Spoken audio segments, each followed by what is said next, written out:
Nakulayan nyo na ba ang inyong planong mag-swimming bago matapos ang tag-init? Kung hindi pa, galaw-galaw dahil naunahan na kayo ng mga kalabaw. Sa isang nagva-viral na video, kita silang nakahilerang nagsiswimming sa Laguna de Bay. Kuya Kim, ano na? Hindi daw ugali ng tagapagbilaw Quezon na si Jessa na magbilang ng kalabaw o bagyabang. Pero sa nag-viral niya ngayong video, literal na binilang niya ang mga ito. Paano ba naman ang mga kalabaw na kanyang namataan nagsiswimming sa kanyang harapan? Kalabaw! Oh my God! O kahoy. Galiaw, kalabaw yan! Kalabaw. Totoo ba yan? Ang viral video kuha ni Jessa nang magbakasyon siya sa isang resort sa gilid ng Laguna de Bay, sa Cabuyao, Laguna, doon pang nakaraang taon.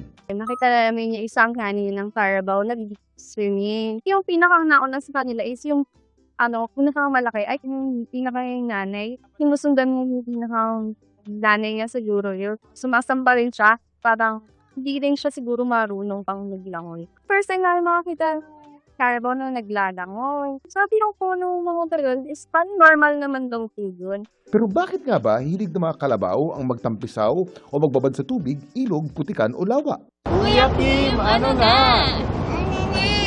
Makapal ang balat ng kalabaw pero kaunti lang ang sweat glands nila. Kaya di tulad natin mga tao, hirap sila magpawis. Itong mga kalabaw natin, they are going to the waters, no? For example, in a river, to wallow. Yung ginagawa nila to at least dissipate heat pag sila ay naiinitan, para bugawin yung mga insekto na nasa katawan nila. Minsan pumupunta din sila sa river para banlawan, no, yung kanilang mga putik na nasa katawan nila.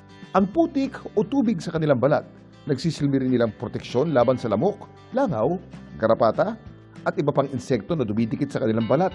At katulad ng ibang hayop, komportable at nakaka-relax para sa kanila ang malamig na tubig, lalo na kapag kakatapos lang nilang magtrabaho sa bukid. May paliwanag naman ang veterinaryo kung bakit nakahilera mga ito nang mabidyohan ni Jessa. Ito yung tinatawag nating filial imprinting. They are following their mother, no, kung saan man siya pumupunta. Like in cycling or like in any other sports, they are going against the current. They are swimming in a straight line. This is actually their strategy to conserve energy. Laging tandaan, importante ang may alam.